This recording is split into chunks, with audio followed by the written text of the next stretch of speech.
if you start thinking about what do you do for your corn, I'm gonna bet that you manage your corn a lot more intensively than you manage your pasture. And my question for you is, why? Why don't you manage your pasture like you're managing your corn ground or more? Because I'll bet you that you can get an awful lot more grass production out of that pasture. And you know, that comes back to the bottom line too. I mean, I realize it's not so direct, whereas when you do something in corn, it increases your yield 10 bushels. You say, wow, that increased yield 10 bushels. That's awesome. How do you measure things out in the pasture? Nobody takes measurements of grass out there, and I think that's where we lose a lot of people. So if you look at corn production, it's been going like this. I mean, incredibly. And you look at pasture production, I'll bet, honestly, it's been going like this.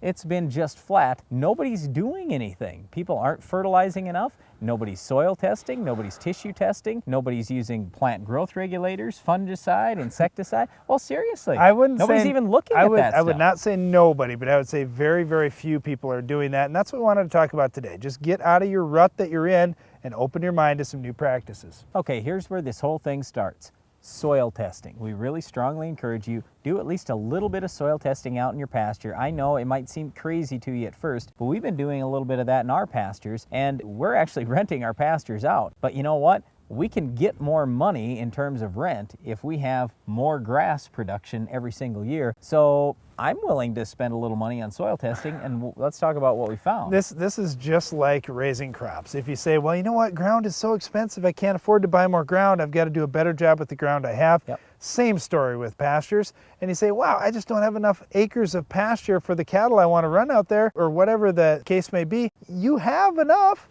You just have to get more production out there. What if you could double or triple your production of grass in that pasture so you could support that many more animals? It starts with the soil, and one of the things that we've seen is nitrogen management has not been all that bad. I think most people understand to get grass to grow, you're going to see a visual response with nitrogen, so that's fine. However, where people are skimping on phosphorus rates in crop ground, it's even worse in pastures. Okay, so once we do some fertility practices, we're actually going to be doing a little bit of plant tissue analysis. We talk about that a lot in corn, soybeans, and wheat. Pastures, you say, you guys are nuts. What do you need to do plant tissue analysis for? Well, honestly, the biggest limiting factor in pastures today is not moisture, it's fertility. So we want to see what we're short on, what we're long on, and continue to try to improve this thing over time. One of the things that was interesting too, we tried with some micronutrients, putting some strips in a pasture, and I was talking to a guy in West River, South Dakota, and you think, oh boy, that's pretty dry country out there. You think of the Badlands maybe.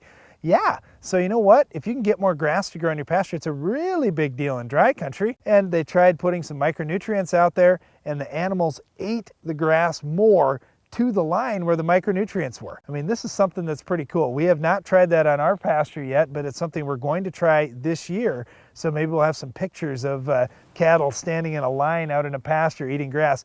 And the reason they're doing it is there's more nutritional value. The protein content, everything is that much higher where you're fertilizing. Okay, I'm going to throw out a few other crazy things, and I'm just going to leave it at that. You do with it what you want. But have you ever thought about putting insecticide out there in your pasture? Have you thought about fungicide? Have you thought about plant growth regulators, something like Mega-Grow to get more growth? You know, all these things, you might say you're crazy, but who knows? Maybe 20 years from now, everybody will be doing it because it improves grass production. So just at least think about it. And then one last thing that's not crazy at all that you absolutely should be doing if you're not right now is rotational grazing. Well, this is a really big one. If you've got a pasture, divide it up into smaller chunks. And I know many of the best ranchers out there are doing this already, but divide that pasture up into small bits.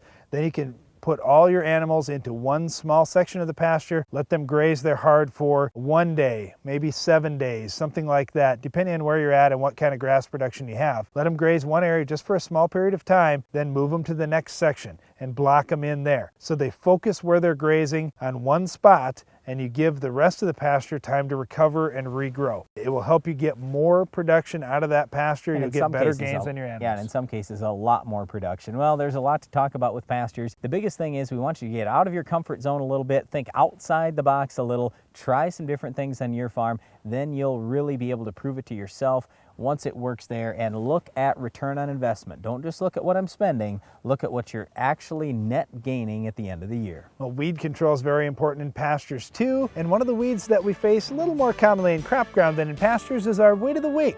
It's coming up next.